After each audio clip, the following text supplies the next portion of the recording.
ओम नमो भगवते वासुदेवाय। संक्षिप्त ब्रह्म पुराण। नैमिषारण्य में सूर्य का आगमन, पुराण का आरंभ तथा सृष्टि का वर्णन। पूर्व काल की बात है। परम पुण्य में पवित्र नैमिषारण्य क्षेत्र बड़ा मनोहर जान पड़ता था। वहां बहुत से मुनि एकत्रित हुए थे। भांति भांति के पुष्प उस स्थान की शोभा बढ़ा रहे थे। पीपल, पारिजात, चंदन, अगर, गुलाब तथा चंपा आदि अन्य बहुत से वृक्ष उसकी शोभा वृद्धि में सहायक हो रहे थे। भांति भांति के पक्षी, नाना प्रकार के मृगों का झुंड, अनेक पवित्र जलाशय तथा बहुत सी बावलियां उस वन को विभूषित कर रही थी। ब्राह्मण, क्षत्रिय, वैश्य, शूद्र तथा अन्य जाति के लोग भी वहां उपस्थित थे। ब्रह्मचारी, गृहस्थ, वानप्रस्थ और सन्यासी सभी जुटे हुए थे। झुंड की झुंड गवें उस वन की शोभा बढ़ा रही थी। नैमिषारण्य वासी मुनियों का 12 वार्षिक 12 वर्षों तक चालू रहने वाला यज्ञ आरंभ था। जौ, गेहूं, चना, उड़द, मूंग और तिल आदि पवित्र अन्नों से यज्ञ मंडप शोभित था। वहां होम कुंड में अग्निदेव प्रज्वलित थे और आहुतियां डाली जा रही थी। उस महायज्ञ में सम्मिलित होने के लिए बहुत से मुनि और ब्राह्मण अन्य स्थानों से आए। स्थानीय महर्षियों ने उन सब का यथा योग्य सत्कार किया। ऋत्विजों सहित वे सब लोग जब आराम से बैठ गए तब परम बुद्धिमान लोमहर्षण सूर्य जी वहां पर पधारे। उन्हें देखकर मुनिवरों को बड़ी प्रसन्नता हुई। उन सब ने उनका यथावत सत्कार किया। सूर्य जी भी उनके प्रति आदर का भाव प्रकट करके एक श्रेष्ठ आसन पर विराजमान हो गए। उस समय सब ब्राह्मण सूर्य जी के साथ वार्तालाप करने लगे। बातचीत के अंत में सब ने व्यास शिष्य लोमहर्षण से अपना संदेह पूछा। मुनि बोले, साधु शिरोमणि, आप पुराण, तंत्र, क्षेव शास्त्र, इतिहास तथा देवताओं और दैत्यों के जन्म, कर्म एवं चरित्र सब जानते हैं। वेद, शास्त्र, पुराण, महाभारत तथा मोक्ष शास्त्र में कोई भी बात ऐसी नहीं है जो आपको ज्ञात ना हो।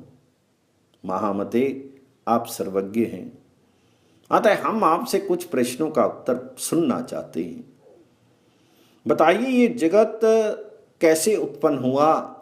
भविष्य में इसकी क्या दशा होगी? स्थावर जंगम रूप संसार सृष्टि से पहले कहाँ लीन था और फिर कहाँ लीन होगा? तो लोमहर्षण जी ने कहा, जो निर्विकार, शुद्ध, नित्य परमात्मा सदा एक रूप और सर्वविजयी है, उन भगवान विष्णु को नमस्कार है। जो ब्रह्मा, विष्णु और शिव रूप से जगत की उत्पत्ति, पालन तथा संहार करने वाले हैं तथा जो भक्तों को संसार सागर से तारने वाले हैं, उन भगवान जी को प्रणाम है। जो एक होकर भी अनेक रूप धारण करते हैं, स्थूल और सूक्ष्म सब जिनके स्वरूप हैं, जो अव्यक्त अर्थात कारण और व्यक्त अर्थात कार्य रूप तथा मोक्ष के हेतु हैं, उन भगवान विष्णु को नमस्कार है। जो जगत की उत्पत्ति, पालन और संहार करने वाले हैं, जरा और मृत्यु जिनका स्पर्श नहीं करती, जो सबके मूल कारण हैं, उन परमात्मा विष्णु को नमस्कार है। जो इस विश्व के आधार हैं, अत्यंत सूक्ष्म से भी सूक्ष्म हैं, सब प्राणियों के भीतर विराजमान हैं, क्षार और अक्षर पुरुष से उत्तम तथा अविनाशी हैं, उन भगवान विष्णु को प्रणाम करता हूं। जो वास्तव में अत्यंत निर्मल, ज्ञान स्वरूप किंतु अज्ञानवश नाना पदार्थों के रूप में प्रतीत हो रहे हैं, जो विश्व की सृष्टि और पालन में समर्थ एवं उनका संहार करने वाले हैं, सर्वज्ञ हैं, जगत के अधीश्वर हैं, जिनके जन्म और विनाश नहीं होते, जो अव्यय आदि अत्यंत सूक्ष्म तथा विश्वेश्वर हैं, उन श्री हरि को तथा ब्रह्मा आदि देवताओं को मैं प्रणाम करता हूं। तत्पश्चात इतिहास पुराणों के ज्ञाता, वेद वेदांगों के पारंगत विद्वान, संपूर्ण शास्त्रों के तत्वज्ञ, पराशर नंदन भगवान व्यास को, जो मेरे गुरुदेव हैं, प्रणाम करके मैं वेद के तुल्य माननीय पुराण का वर्णन करूंगा। पूर्व काल में दक्ष आदि श्रेष्ठ मुनियों के पूछने पर कमल योनि भगवान ब्रह्मा जी ने जो सुनाया था वही पापनाशनी कथा मैं इस समय कहूंगा। मेरी ये कथा बहुत ही विचित्र और अनेक अर्थों वाली होगी। उसमें श्रुतियों के अर्थ का विस्तार होगा। जो इस कथा को सदा अपने हृदय में धारण करेगा तथा निरंतर सुनेगा, वे अपनी वंश परंपरा को कायम रखते हुए स्वर्गलोक में प्रतिष्ठित होगा। जो नित्य सत स्वरूप तथा कारणभूत अव्यक्त प्रकृति है, उसी को प्रधान कहते हैं। उसी से पुरुष ने इस विश्व का निर्माण किया है। मुनीश्वरों, अमित तेजस्वी ब्रह्मा जी को ही पुरुष समझो। वे समस्त प्राणियों की सृष्टि करने वाले तथा भगवान नारायण के आश्रित हैं। प्रकृति से महतत्व, महतत्व से अहंकार और अहंकार से सब सूक्ष्म भूत उत्पन्न हुए हैं। भूतों के भी जो भेद हैं वे भी उन सूक्ष्म भूतों से ही प्रकट हुए हैं। ये सनातन सर्ग है। तंत्र शंभु भगवान नारायण ने नाना प्रकार की प्रजा उत्पन्न करने की इच्छा से सबसे पहले जल की सृष्टि की। फिर जल में अपनी शक्ति का आगान किया। जल का दूसरा नाम नार है, क्योंकि उसकी उत्पत्ति भगवान नर से हुई है। वह जल पूर्व काल में भगवान जी का निवास स्थान अर्थात अयन हुआ, इसलिए वे नारायण कहलाए। तो भगवान जी ने जो जल में अपनी राशि का आगान किया, उससे एक बहुत विशाल स्वर्ण में अंड प्रकट हो गया। उसी में शंभु ब्रह्मा जी उत्पन्न हुए, ऐसा सुना जाता है। स्वर्ण के समान कांतिमान भगवान ब्रह्मा ने 1 वर्ष तक उस अंड में निवास करके उसके 2 टुकड़े कर दिए। फिर एक टुकड़े से ध्युलोक बनाया और दूसरे से भूलोक बनाया। उन दोनों के बीच में आकाश रखा। जल के ऊपर तैरती हुई पृथ्वी को स्थापित किया और 10 दिशाएं निश्चित की। साथ ही काल, मन, वाणी, काम, क्रोध और रथि की सृष्टि की।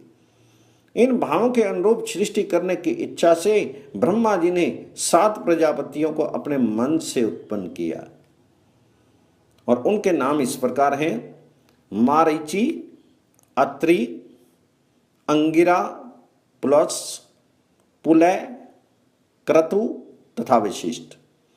प्राणों में ये 7 ब्रह्मा निश्चित किए गए हैं। तत्पश्चात ब्रह्मा जी ने अपने रोष से रुद्र को प्रकट किया।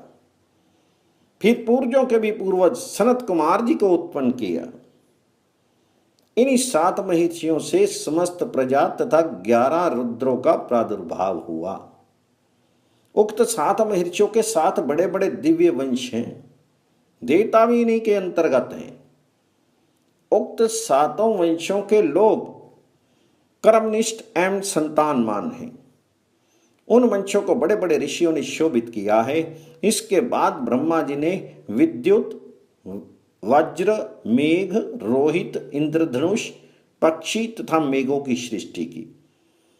फिर यज्ञों की सिद्धि के लिए उन्होंने ऋग्वेद, यजुर्वेद तथा सामवेद प्रकट किए। तंत्र साध्य देवताओं की उत्पत्ति बताई गई है। छोटे बड़े सभी भूत भगवान ब्रह्मा जी के अंगों से उत्पन्न हुए हैं।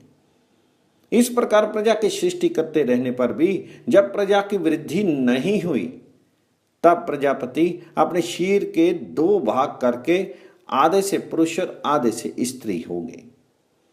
पुरुष का नाम मनु हुआ। उन्हीं के नाम पर मनवंतर काल माना गया है। स्त्री अयोनिजा शतरूपा थी, जो मनु को पत्नी रूप से प्राप्त हुई।